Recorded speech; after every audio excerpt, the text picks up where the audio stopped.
அஸ்ஸலாமு அலைக்கும் வரஹ்மத்துல்லாஹி தஆலா வரகாத்துஹு. தேன் அல்லாஹ்வுடைய படைப்புகளில் அற்புதமானது.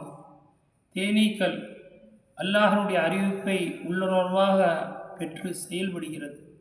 தேனீக்கள் 4 வகை: ராணி தேனீ, ஆண் தேனீ, பெண் தேனீ, வேலைக்கார தேனீ.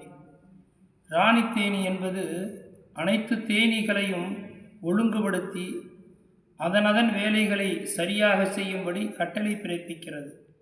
ஆண் தேனீ ராணி தேனியுடன் சேருவதுதான் அதனுடைய வேலை.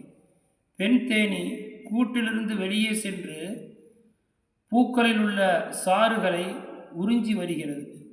வேலைக்கார தேனீ இறந்து போன தேனீக்களையும் கூட்டை சுத்தப்படுத்தி எப்பொழுதும் வெதுவெதுப்பாக வைத்திருக்கிறது.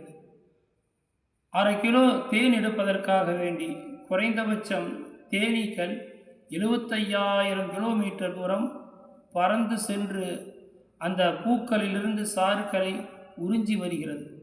அல்லாஹ் குர்ஆனில் தேனீக்களை குறித்து சொல்லக்கூடிய நேரத்தில் அதனுடைய வயிற்றிலிருந்து பல நிறங்கள் கொண்ட பானத்தை, தேனை அது வெளிப்படுத்துகிறது. அது மனிதர்களுக்கு அருமருந்தாக உள்ளது என்று குர்ஆன் சொல்கிறது. நபி ஸல்லல்லாஹு அலைஹி வஸல்லம் அவர்கள் கூறினார்கள், சுகம் தரும் 2ஐ பற்றி பிடித்துக் கொள்ளுங்கள். ஒன்று தேன், மற்றொன்று அல் குர்ஆன். நபி ஸல்லல்லாஹு அலைஹி வஸல்லம் அவர்கள் வயிற்றுப்போக்கு உள்ள நபருக்கு தேனை குடிக்கச் சொன்னார்கள். ஆகவே குர்ஆனையும் தேனையும் பற்றி பிடிப்போம், உடல் ஆரோக்கியத்துடன் வாழ்வோம்.